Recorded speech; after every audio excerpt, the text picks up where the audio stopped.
You're welcome. Thank you. Jim, you want to reply? I can tell you right now, the world has not heard the last of Avis Harrison. Okay. She's a fighter, and she is a protector of her community, as are many of the Yak Blunt leaders. Orlando Goods, who was in the race also, is another one. And you can sit well at home knowing that there are people like that who are going to be willing to stand up and defend the community. And I hope to have them join me after I'm elected to connect me. I don't want to have to come visit the community. I want to become a part of the black community. And I don't want That's how it's supposed to be. I don't want to put you on the spot here, Jim, but part of the conversation that we had earlier about black folks being involved with the process, and I know you're going to have some staffers, and I'm just going to go ahead and throw it out there. Hopefully you find some member of the black community to make part of your staff. Yeah, I'll tell you something about the staffing for a city councilman. Is that's dependent on the whim of the mayor to a great extent. Okay. That he just doesn't get to pick anyone he wants. The mayor has the final say. But I can assure you that I want to include all of the neighborhoods on my staff down at City Hall, because we have a very diversified, a very cosmopolitan district, and I'm not going to leave anybody out. And that's the way it should be. And I think that's excellent, because I'm going to tell you something right now. And I'm saying this to the mayor and anybody else in this community, this county that's elected, that if somebody give you a battle about selecting any black person as your staff, they're going to have a world of hurt on their front door. Because I'm gonna speak for my sister. Between me and my sister sitting over here across from me, we'll be down protesting in front of City Hall every day for a whole month until y'all get something done. Because that's the worst thing to do, for find some reason how somebody couldn't be elected and select their own people. So I'm just telling you right now. So again, I'll be right there with you, Eddie. All right. So Sister Connie,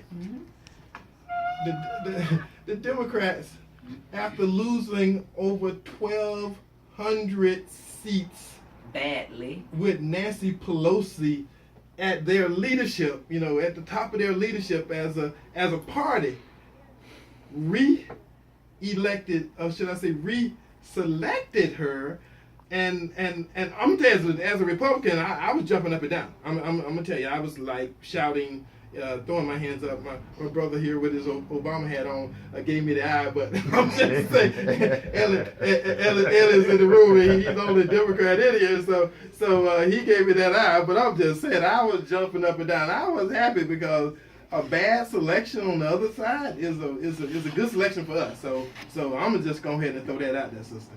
Well, let me just say, I am a registered Democrat, but I am critical of the party. And it's because it's based off of teachings, from my grandmother. If you can't accept criticism, you can't learn. And if you lost that badly under that leadership, then you're not learning something. It seemed to me that the people spoke loudly and clear. We have to accept the winner of this contest, because that's what it is. It's a contest of ideas. Hopefully, the people will stay focused on the way in which the country will move. But in speaking to the Democratic Party, the Democratic Party has taken for granted, in my opinion, for a very, very long time, its constituents base. By that, i.e. the black community. And so we saw that even with President Obama. And I understood and understand the sentiments that people have and had with having our first African president. Might not see that in a lifetime again. But the fact that we was unwilling to push, and it is the same way under Nancy leadership, the unwillingness to push the party to work in behalf of its constituents. And so that running away from your base, then you didn't find your base running to you to help and support and defeat the Republican Party. So I believe that they're in trouble for a very, very long time until there's a willingness to do some major house cleaning within inside of the party. back to Ava Harris. I was very impressed with her. I hope, like you, Eddie, she stick around. I hope that we find young people that is courageous enough. Don't worry about all of the money that you have to have, but get connected to the people. Let the people know that you have an interest in representing their issues. And who knows, within the next 2 years, maybe we might be saying Congressman Harris as opposed to what we have. Because if we start doing a measurement of success, and we say that under the leadership of Kathy Castor, how have this ball moved forward in terms of the high unemployment that we have in our community, the gentrification that we continue to see in our community, the great concern of hopelessness that exists in our community, we simply can't say that she's the only and the best representative for our area. And let me throw my 2 cents into that, because part of this process, I'm gonna tell you how this process is supposed to work. You get people elected to the Senate, get elected to Congress, get elected to all these state positions and stuff, and what they supposed to do is reach back, take the hand of some younger person, particularly from the community that they represent, and teach them and let them follow them around and learn the system. I am yet to see people in this community actually do that. That's why we don't have any young, electable black folks in the system, in the chain, coming through the process. I mean, I'm looking every day, because I know I'm old and gray-haired, and that I need some confident young person to help me and to come along and make some stuff different. So what I've been doing for the last probably 15, 20 years is find some black male between 25 and 45 and plugging them into some of these systems that I'm already involved in. I let them come to the meetings with me, and let them follow me, the ones where they can join.